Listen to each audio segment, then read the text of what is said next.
All right, guys. So we get a lot of calls on deck hatches. There's a lot of different questions of, what the application is, what the best application is. So, let's talk about how some of these deck hatches even, come into play. Matt, what are some of the questions you get? This is a loaded one. This is a loaded one. Yeah. I mean, a lot. You're either replacing an existing hatch or you're adding a new access point, right? So if you're replacing an existing hatch, a lot of times it's a fiberglass hatch that's tooled into the deck and such, and it's a little bit more involved of replacement. And if you're making new access, you're trying to figure out what's underneath there in the first place. Making sure that where you're cutting is going to be clean, clear, and what you're doing with the storage area is going to suit the purpose of what we can provide. In a lot of cases, those deck hatches are fiberglass, like you said, and they're actually tooled into it with like a gutter there. Yeah. Right. And so, looking at some of the different options, Andrew, I know that you're not, a big proponent of the deck hatch that we offer. Why do you feel that way?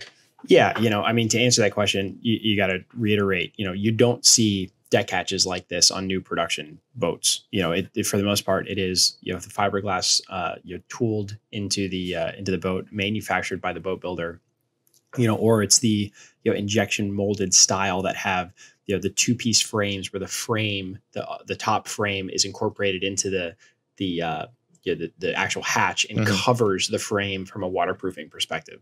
Both of those styles of manufacturing are very tooling specific. So they're not custom. You can't get, hey, I want that hatch, but I want it 3/8 of an inch bigger or 5 inches larger. What we build is not, tooling specific. We, cut and weld, this aluminum frame and then put, King Starboard with some stiffeners on the underneath side. So the big advantage of that is we can build it in any side that you want. On the flip side, it's really not designed to be a deck hatch that is waterproof or water resistant by any way. Yeah. Right.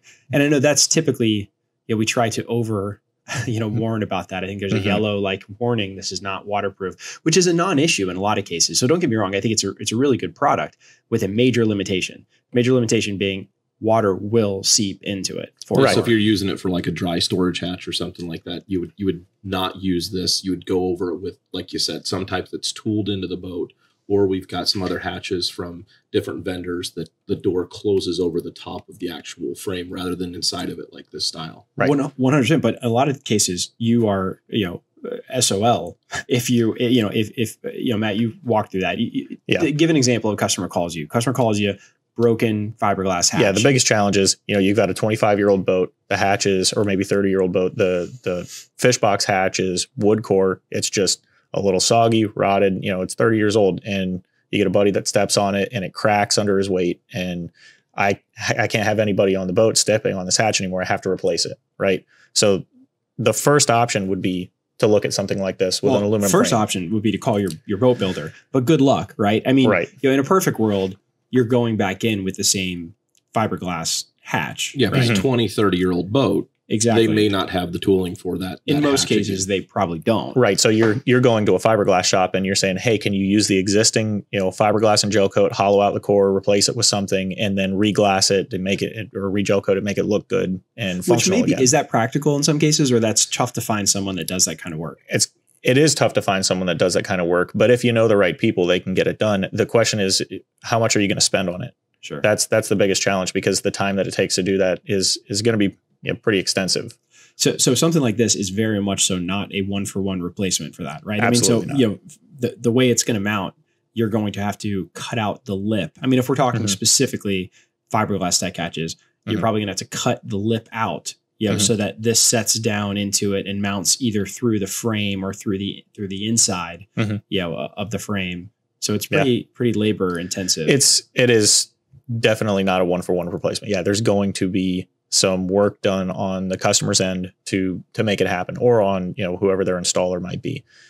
The challenge is, you don't want to do that in an area where you're trying to keep things dry, like maybe a forward hatch, you're keeping, all your fishing tackle and stuff, life vest, things like that. That's not going to be an application for this, but a fish box, maybe a bilge access hatch. This is going to be a good option for someone who doesn't have a good solution. For sure. Yeah. Or they know that for this specific application, who cares? Right. Right. And in that case, it's great. I mean, we're selling against it really hard, which I think we should. I mean, that's part of the impetus for talking about this is to go, these are the very real limitations of it. Beyond that, though, it's totally fine. I mean, these are going to have a really long lifetime or lifespan. The starboard's never going to break on you. So it's a really nice product. It just is going to leak. And that's specific in a horizontal application, but from a vertical application, if you were using it not necessarily on a deck, but if you wanted something that went on a gunnel for access or alternatively on a console, I think this is also a really viable solution. It is a good option. This is our how we do console doors. Now, this specific example has these welded corners, which is a little more unique. We don't do that very much. Normally, they're bent radius corners, but this same material and construction method is how we do console doors for almost every single boat builder. So in a vertical application, perfect, awesome, really low profile, good looking. It's just on the horizontal that you run into a little bit of issues. Yeah, and if you were going to compare these to those injection molded, like specific tooled type hatches, there are some the pros and cons. Obviously, water resistance on this, we've covered that. The other major benefit to this is it's much lower profile. Those injection molded hatches stand anywhere between ½ inch or more off the deck. Yeah. So if you're walking around, fighting a fish, whatever you may be doing, you go to take a step back and now you're tripping, holding onto a rod, trying not to lose the fish, and you may be falling down in the boat. Where this is going to be a lower profile. The frame stands about an 1/8 inch off the deck. Then you have a really low profile latch on there. And you'd argue that this is going to last a lot longer, than a lot of those injection molded hatches. Yeah. Over time start to, get decayed and all that whole deal. And for sure. A guy like me steps on them and it breaks, Yeah. So we've talked mostly about like replacement, like if your deck hatch is broken or needs to be replaced. But on the flip side, you probably you talk to some people who are just looking to add access. Yeah, for sure. So there are a lot of older boats that had access doors that were on a vertical face that go up under the bow. That's a little bit of a challenge to reach stuff in there. You're kind of leaning upside down, reaching your hands up underneath the deck and trying to get at stuff. So we've done these mounted up over the console, or over the bow area, so that you get top-down access. You can open a lid, you're standing down in the deck, you're reaching over and in. It's much easier, much more convenient. I can think of a few different boats. We've done that on, old Makos, like 17 Mako. We did it on some older Cape Horns, like the 21, and they turn out really good. They're really, really good options for that. But if you're adding a hole, you in theory could control the size of the hole that's on that space, right? So you do have the option in that case to potentially go with one of the injection molded, which again have standard sizes. You're limited to, whatever, a half dozen different sizes. So pros and cons for that versus this. One, they're going to be more water resistant. Yep. They're going to be less expensive because they're not custom. They're stock off the shelf. They probably won't hold up quite as long as this. Like you said, the low profile thing. Right. And you can make an argument about aesthetics one way or the other. Anything else you should think about if you're adding a new hatch? Oh, and of course, water resistance. Water resistance is a big one. About. Yeah. But what else? Access. What are you trying to store in there? I mean, you may not find an injection molded hatch that's large enough for what you're trying to store in the area. My anchor locker, I went with one of the 13 by 15. And every time I'd have the anchor, I have to angle it to get it in there and turn it around. So that's a good point. Your pass through dimension is pretty critical if there's something size specific.